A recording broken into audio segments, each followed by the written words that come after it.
Hey guys, welcome to One on Move channel. We are back on the second playthrough, or second guide, second walkthrough of Sekiro, and this time we pick up right where we drop off, which is Ashina Outskirt. So I am going to talk about this little bit. I'm going to talk about this gameplay, about the walkthrough, and what you will find in this video. It's all about Ashina Outskirt, not full. Perhaps we're gonna break up into three parts of video about Ashina Outskirt, and then we are going to talk about Shadows Die Twice, and I'm just going to make sure that anyone that watches this video, a casual gamer that just started playing Sekiro, will feel positive when they drop in the game, and will actually be meaningful and helpful for you guys. Hope everyone can enjoy this video, and if you do enjoy it, if you do find this video helpful, please go ahead and subscribe, like, and share. Of course, leave a comment down below. That will help me a lot in terms of generating the algorithm. So love you guys, and let's continue on. We drop off right after we fought Genichiro Ashina. Whether we die or not, we still survive. Let's talk to this sculpture. So just listen a little bit of the lore here by the sculpture. The sculpture going to talk about about you, and basically some kind of story that goes on here.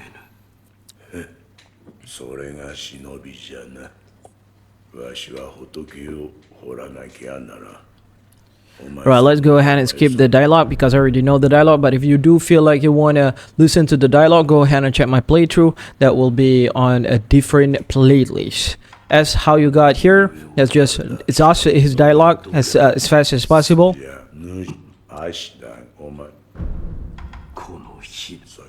You'll learn a thing or two about this, the story about what's going on. So basically, the sculpture is talking about divine higher, and about you, about Ashina, and all of that.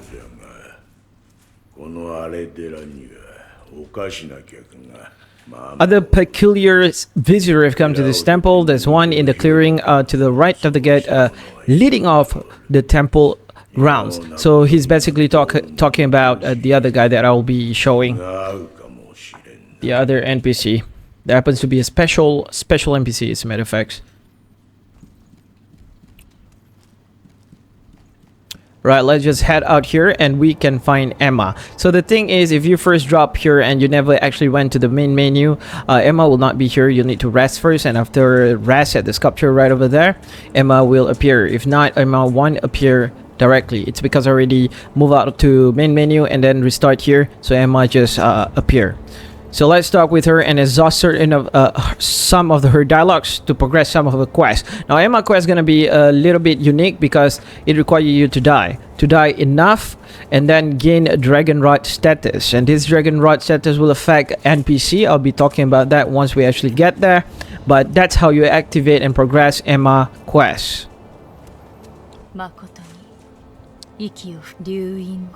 So Emma is talking about you, about the dragon rod, about how can you be revived and everything after died by Genichiro hands. So Emma the physician will be our main maid or maiden or firekeeper if you play Dark Souls. So she is the one that will upgrade our healing guard. She is the one that will will aid us in gaining more healing chance, or getting more chance of surviving in this very cruel world of Miyazaki's. Present healing guard straight away. He will talk about who made the guard and all of that. So basically, she's the one that made the guard. Let's talk and exhaust her dialogue. So basically, she's looking at our face because there's some kind of a mark on our face. It's not a birthmark. It's not any kind of scars.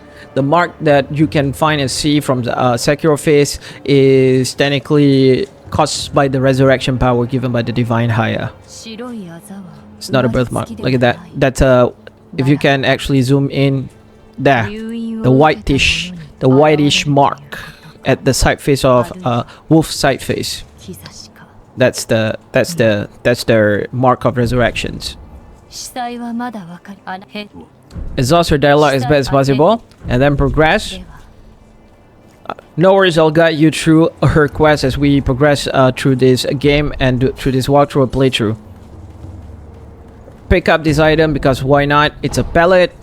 Up here there will be a training dummy, basically a legit NPC that you can have dialogue with and learn a thing or two about the story, about the lore of this game, but he's also happens to be a training dummy. I'll show you why.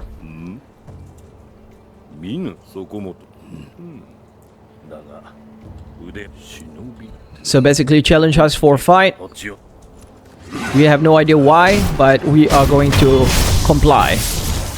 Upon killing him, we realize that he is still alive and active. Wonder why? Have no idea until he explained. And now we can talk again to know why in the world this guy just revived. It was a thing to behold. Few have managed to kill me in such true manner. What are you? Some call it undying, others infested. So basically he's undying and infested, or infested. So basically undying or infested is a being that got infected by a divine centipede, so to say. So this demon centipede or divine centipede infected your body and they cannot die. In order to kill them, you need a specific weapon, and that specific weapon is Mortal Blade, which we will get later on in the game. So part of his quest, part of this NPC quest is to have him free from this ongoing revive, ongoing resurrection that he always got. He's sick of it. He's super sick of it. He just want to die. So that's his quest. So his quest can be end right till we get Mortal Blade. But first, as you can see, I told you before that we can train with him. Now if you're a new player, I would suggest you to go for Hanbei the Undying to train with him as best as possible. It's not just for a new player. As a matter of fact, if you got new stuff like Shinobi tools that you never used before, you want to know how to use it against regular enemies or any bosses, as a matter of fact, you can always experiment the Shinobi tools with this NPC, Hanbei the Undying. Miyazaki being really forgiving for us, because he actually suggests to us, you know what, I know this game is new for you, it's not like Dark Souls, it's really different from Dark Souls. Go ahead and practice all the combat system as you can. So this is the chance for you players to just practice the combat system and understand how to do a certain stuff. So good to know. Let's talk to him for an extra lore.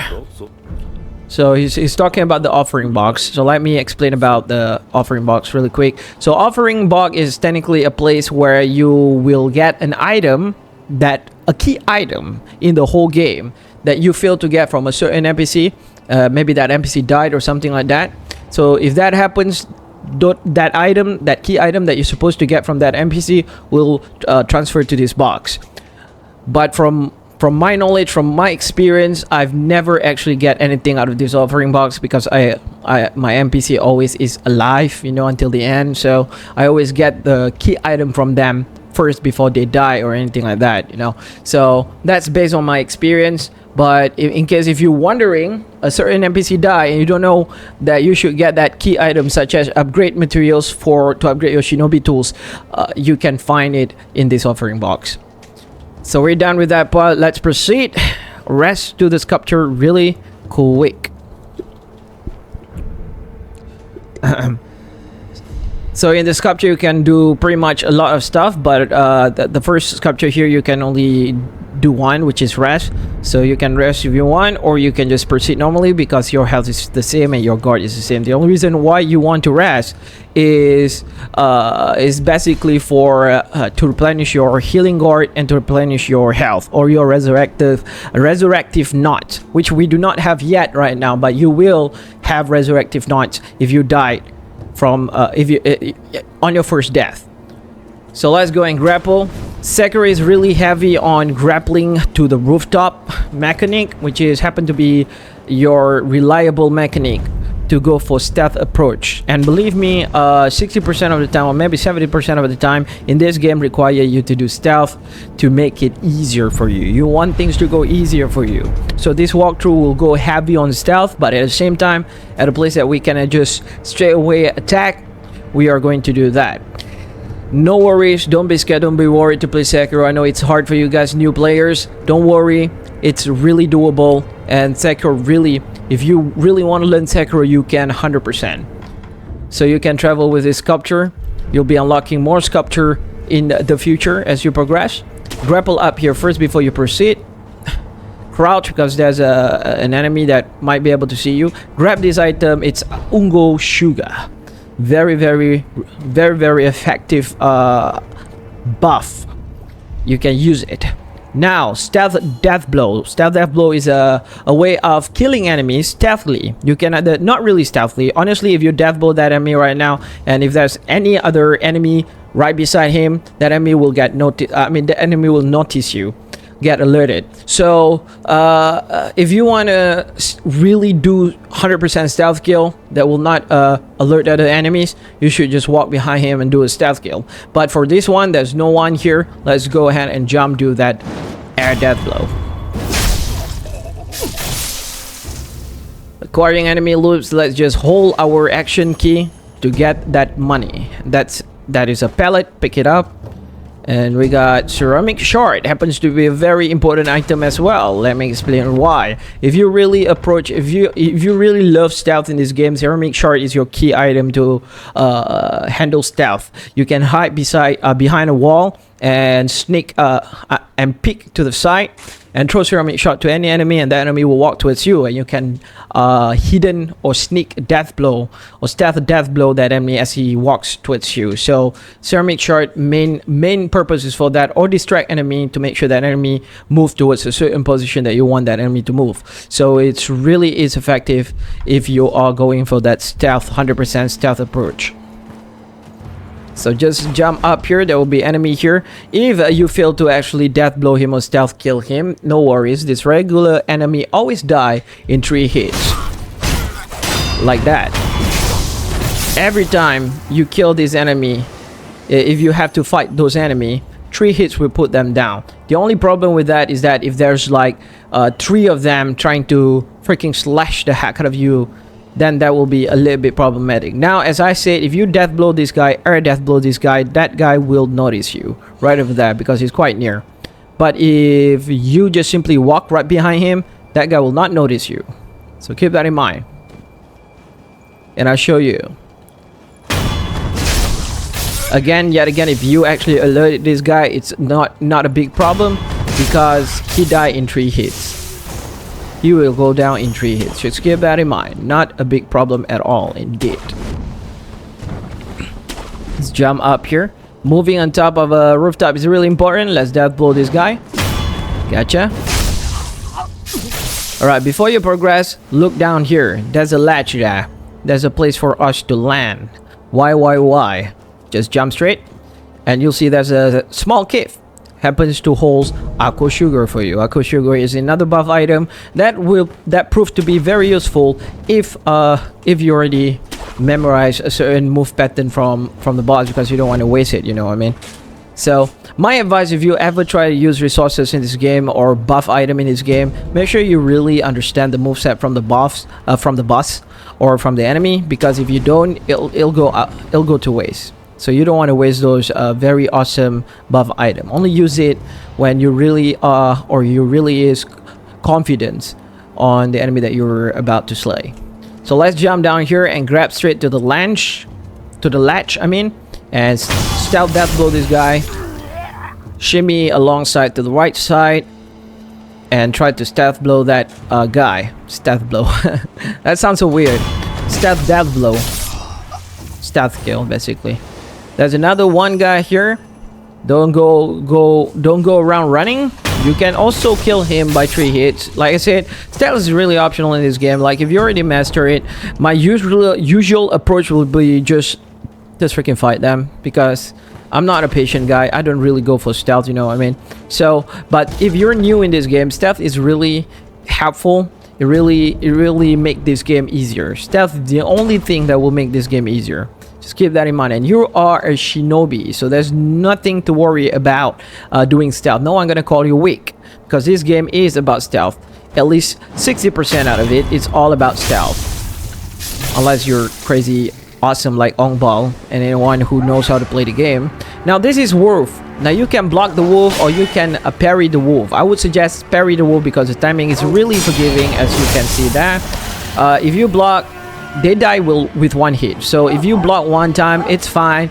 It's not a big problem. They will stop attacking and you can just continue on attacking. They will die with one hit regardless. Look at that. Only one dog or one wolf that will not die with one hit, and those are the ministry dog. You'll see that you'll see that dog soon further in the game. Towards at least on the second act, you'll see that dog. They only can be killed with 3 hits. 2 to 3 hits at least. So keep that in mind. Alright, we got to our next sculpture. Don't proceed, but go up here because this will be an important item for you. That guy, he's such a nice guy because he left us an item to pick up. It happens to be a shuriken wheel. Happens to be the tools or materials that you need to put on prosthetic tools. Alright, so this prosthetic tools is basically tools for shuriken. So you'll get your first shuriken straight on here. Let's go back to the dilapidated temple and ask our sculpture guy to put it on us. Anytime you got a new shinobi tools, go ahead, go straight to the sculpture guy. The sculpture guy will fit it into you. You have to go to the sculpture guy or not you won't be able to use the healing, the shinobi tools or shinobi prosthetics. So go ahead towards him. There will be a dialogue about shinobi tool, whatever, right? Little bit lower again. Present shinobi tool, fit new prosthetic tool. Get loaded shuriken. You'll get a ton and plenty of shinobi prosthetic in this game. It's the only replacement that makes Sekiro a little bit more immersive, or makes Sekiro an immersive game or very fun in terms of combat. The shinobi tools is one of it that make it very fun. Once you actually master shinobi tools, the whole game become a game of just action, full action. Alright, we got another things. We unlock another thing as we get that shinobi tools. We got spirit emblems. Now spirit emblem is literally like our ammo. It's like just take it like a bullet, like an ammo for us to use special attacks, such as any kind of special attacks. As a matter of fact, whether it's combat arts, whether it's shinobi tools that require spirit emblems, we have to use spirit emblems to have. We need to have spirit emblems to use shinobi tools. There's a place to purchase spirit emblems here. As you can see, only costs 10 cents for one, which maybe you want to get all 15 here, which apparently you can actually add the numbers here, add the capacity as you progress through the story or through the game. There's a skill options for you to invest your skill points to in order to increase the capacity of spirit emblems. Max is 20 spirit emblems. So right now you start with 15. You can buy all of this with the price of 150 cents, which really is cheap if you ask me. There are so many use of a spirit emblem. Keep that in mind, and I will advise you on what spirit emblem to use on a certain enemies. So no worries guys, no worries. As soon as you travel back to where you drop off just now, you'll see all those 3 dogs. Miyazaki really meant to put the shurikens near the dogs because shurikens, 80% of the time players use shuriken to just put away dogs in this game because they always die with one hit. But other than that, use shuriken is also useful with other stuff as well, such as killing enemy from afar. Like if that one place kind of like overwhelmed by lots of enemies, use shuriken to kill one of them and you'll be fine. 100%. Keep that in mind. Loaded shuriken, put it on so we can use it later. Transverse to this place, to this side. I'm not sure if the dog will actually go through the place, but we'll kill the dog first. Yeah, all 3 just like that. Very satisfying. The cling sound is so satisfying in this game. If you actually learn to actually learn to actually listen to that sounds properly, parry properly, man, it is so satisfying. 100%. Pick up this item pellet before you actually go running around like a dumb fella through that door straight to that person right over there. I want you to know one thing, that is a mini boss. Now in this mini boss you can either do 2 things. Either get a firecracker first, make your life easier against him, or fight him straight on. I would suggest get the Firecracker first if you're a new player, because Firecracker will make the fight super easy. 100%. So we're gonna miss this fight first. We are going to get that Firecracker first. Firecracker is a shinobi tool, by the way, if you're wondering what I'm talking about.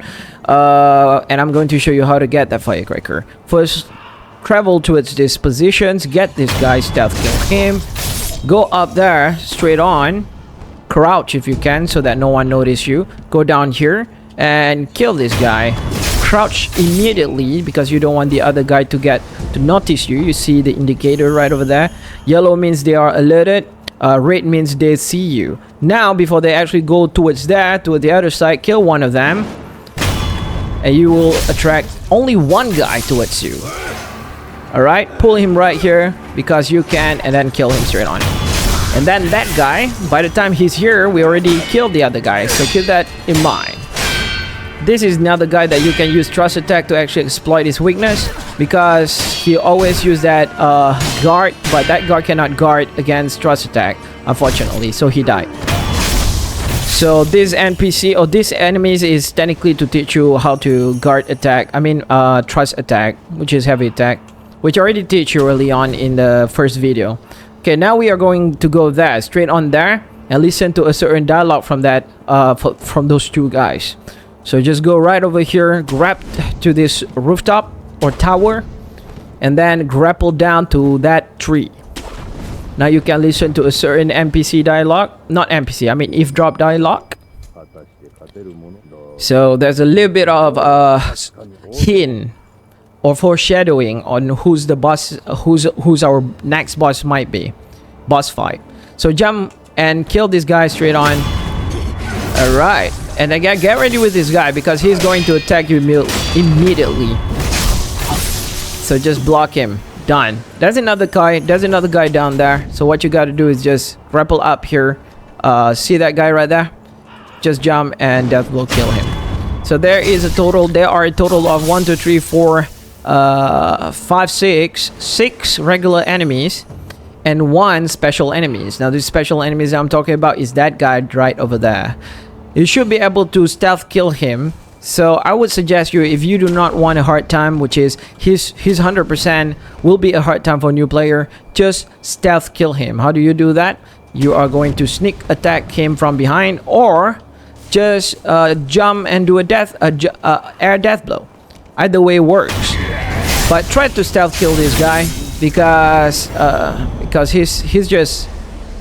he's going to be very tough for new players, especially when you keep on swinging those big hammer that can break your posture. Alternatively, if he didn't walk out just yet, he didn't wander around just yet, you can always find him right beside this tree. He will always stand right beside this tree and just stand facing there. So you can always stealth kill him or air death blow him from this position and just freaking death blow him right over here, alternatively.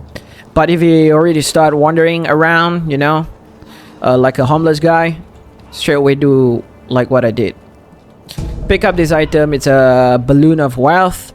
A means to actually increase the chance, to actually increase the numbers of cents, the percentage of cents that you receive as you kill enemy. Very important. Very important for grinders or farmer. If you like to farm in this game or grind in this game, that item is super useful. Up there will be an old granny, but before we go to get to her, let's pick up this 3 Litecoin purse. We really need it for a certain reason. I will let you know why. First, let's talk to this old granny. He seems senile or having Alzheimer, I guess, because he thought that we are her son. She thought that we are her son, and she thought that we're joking when we say we are not her son. But it's funny. You'll meet again this NPC soon in a flashback kind of thing, I guess, if you call it a flashback. It's more like you play inside your brain or your mind. You went through your memory, try to find her again. You will find her later at Hirata Estate. You do not know what Hirata Estate is. Hirata Estate is another dimension or another place that you can get to in this game via a certain sculpture.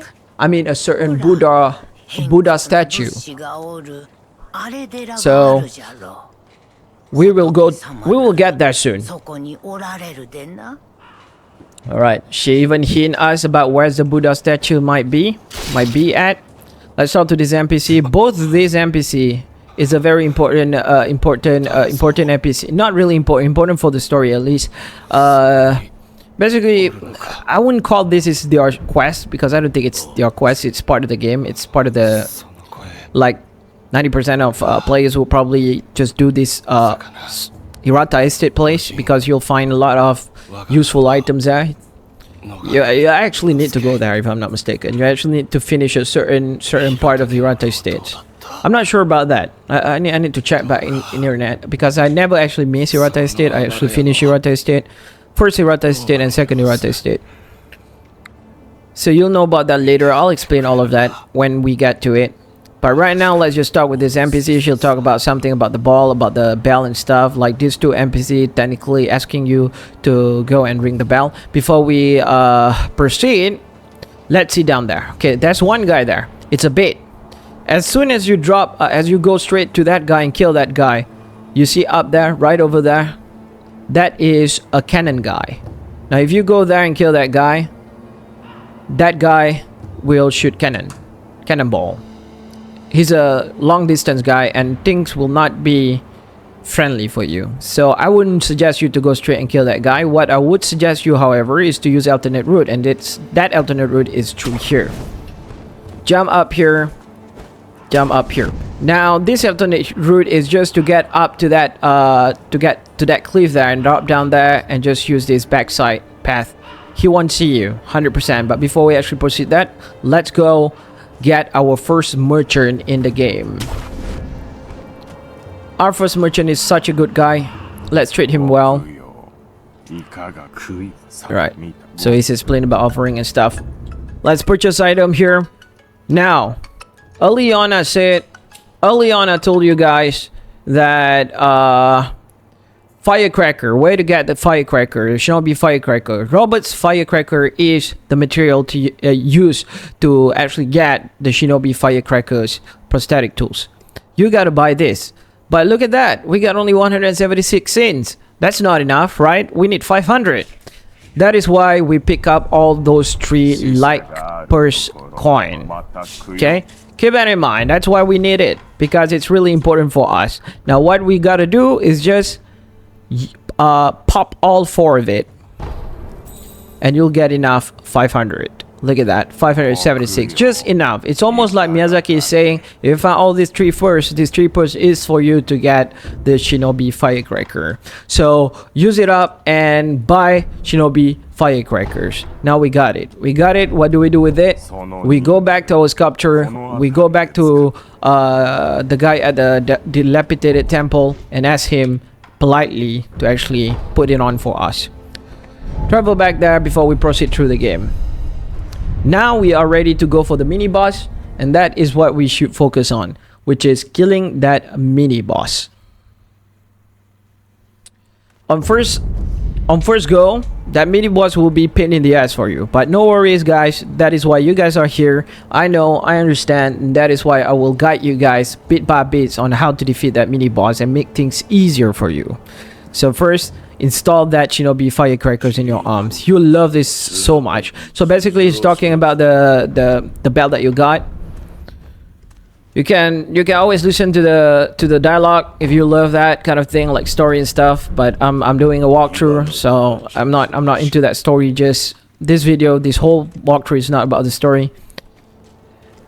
And talk to Emma as well. Emma will actually talk about the bell as well. Look at that. If you want an extra dialogue from these 2 NPC, there you go. You got the extra dialogues. To activate the bell, you actually need to go here and pray. Then you will activate the bell. 100%.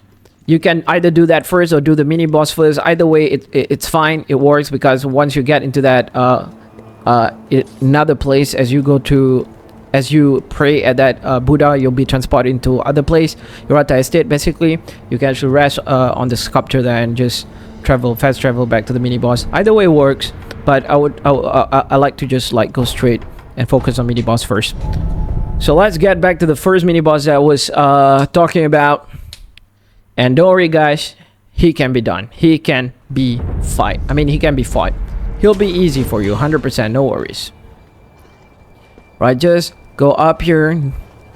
Before you actually drop down there and fight him straight on, you have to understand one thing. He got 2 HP. 2 fists of HP. Look at that. He saw us, unfortunately, but it's fine. So what that means is that if you fight him straight on, you'll need to put down 2 of his HP, right? But if you stealth blow him, stealth blow. That sounds so weird. If you death blow him stealthily, you can get rid of that 1 health for free without having to fight him. And then the rest is just have to fight head on and just make use of that Shinobi Firecracker as best as you can. Put on that Shinobi Firecracker. So I'll show you. He'll always decide to do a sweep sometimes. I think most of the time you'll encounter the fact that he will use a sweep attack. Now sweep attack will be indicated with a kanji, like a red kanji. Any red kanji in this game cannot be blocked. It can either be perfect parry or jump or mikiri counter. Only 3 options. Or just run away and not get hit. So long as you're not in the hitbox, they'll miss you. But it's really hard to actually run around in this game because the enemy target lock on you is very tight. So I will show you what to do with this guy. If he do any sweep attacks, what you gotta do is jump. And not just simply one-time jump, double jump towards him. As you heard me right, I hope you heard me right. Double jump towards him. It sounds dumb. It sounds dumb to jump towards him, but it works because that second jump, technically we jump on his head, and that will give a good amount, a chunk amount of posture damage to his posture meter. That is one mechanic that the game do not teach you. Double jump to the head, to the enemy head, whenever they do a sweep attack. Any enemy, as a matter of fact, not this mini boss. Any enemy that do a sweep attack, sweep kind of attack, double jump to them, you'll inflict more. You will inflict more posture damage to them. So just keep that in mind. That's what you got to do. Double jump anytime any enemy use sweep attacks. So let's go down there. I'm gonna stealth kill him. You can either jump, air death blow him from this rooftop, or you can just do a safer approach like what I'm about to do, because I tried so many times jump from up the roof. I missed one time, but that one time safe to say that it's not 100% useful. But you want something that works 100%, just stealth right behind him, get to his back and death blow him. Done. Peerless attacks. Okay, now this mini boss is to teach you what kanji attack that cannot be blocked, which is this attack that is going to do, and I'm going to show you as well. So as soon as you get the death blow, before I actually pursue with him, I'm just going to show you what his moveset.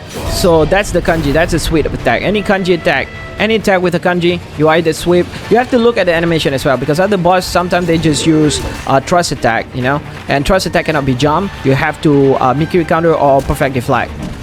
But only sweep attack that you have to jump like that. I should jump on him. I'll show you how to jump on him straight on. Oh, it's fine, it's fine. Oh, I'm not jumping towards him. I'll show you what happens if you jump towards him. It still comes towards me. There, double jump on him. Look at that posture damage as you double jump towards him.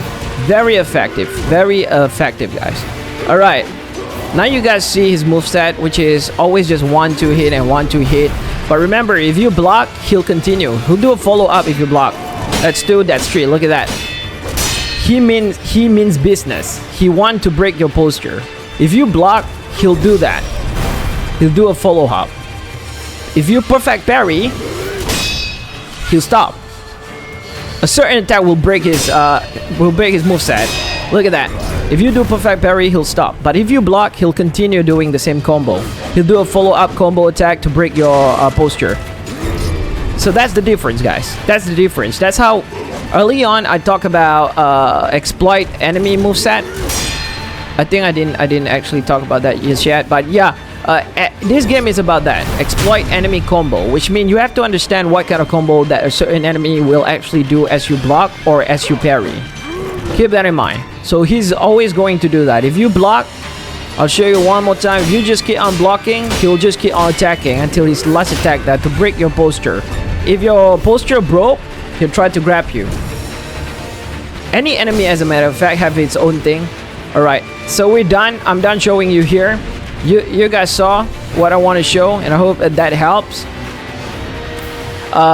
So basically, how to beat him as any enemy in this game or any boss in this game, how to beat them is simply understand their moveset. That's really important. And you have to understand as well that you can always jump and break his posture by double jump on his head whenever he did that sweep attack. Any enemy, as a matter of fact, not just this mini boss. The mini boss is used to just introduce you to that kanji attack or sweep attacks. So keep that in mind. Right now we are ready. What is the use of the firecracker, you may ask? I will show you through the fight, and I will try to explain my best on why we actually use Shinobi Firecracker and why I advise to use Shinobi Firecracker. Now, if you're a new player, you got 15 chance to actually spam a Shinobi, unless if your Spirit Emblem is not yet 15, which is a minus 11. It's just not much. Technically, you can farm Spirit Emblem anytime you want, so no worries. You can always farm the Spirit Emblem. You just need to kill enemies. Any regular enemies will drop Spirit Emblem, or you can just buy it straight on. It's really up to your preference. I wouldn't really bother to actually farm for it, but again, if you want to use a Shinobi Firecracker against the mini boss, farm for it. Get enough Spirit Emblems to put that guy down. Now, why I say that Shinobi Firecracker really work why I suggest to get Shinobi Firecracker first before fighting this mini boss is because you can use this Spirit Firecracker to stagger the boss, to stun the boss. So every time you feel like you kind of like overwhelmed, the boss overwhelmed you with so many attacks, or maybe your posture meter is just too high and the boss gonna attack you again, just use Shinobi Firecracker. It'll stun him, and then just hold that block and your posture meter will recover quickly. So keep that in mind. Shinobi Firecracker is not used to kill that guy. It's used to save you. It's like a secondary item that can save you if you're in a tight position. With all of that done, let's go and approach this boss properly, and I'll show you how to defeat him. As long as you follow my guide, you'll be fine. Put him down straight on using a thrust attack because you can, and just continue on attacking, getting that extra chip. Try to get a beautiful, goddamn beautiful parry, because parry is really useful. If you cannot parry, it's fine. You still can. Whenever he does this, he's going to try to heal his posture. You don't want that to happen. You don't want that to happen at all. Now, look at that. Don't let that happen. Jump, boom. He's almost done. Okay, he's almost done that, but I don't want to put him down just yet because I haven't spammed my Shinobi Firecracker. Look at that. He got stunned. Block. Nice. Look at that. He's trying to do that again, but he's done. I put him the second time. Let's put him the third time, shall we? Look, he's got stunned. Whenever you put that on a Firecracker, he got stunned very easily. Oh, and he's done for good. Just like that, guys. Just like that. Whenever you need to, if you feel like you cannot do a perfect parry or anything like that, what you gotta do is you can use block. Definitely, this game you can use block 100%. But as I show you early on, if you use block, he'll do a follow-up. So the game really encourages you to perfect parry to kind of like disturb the enemy's combo. As I said, I think I haven't said this, but I'm going to say it right now. Any enemies in this game, there's a certain attack that will, if you perfect parry that attack, you will break their combo.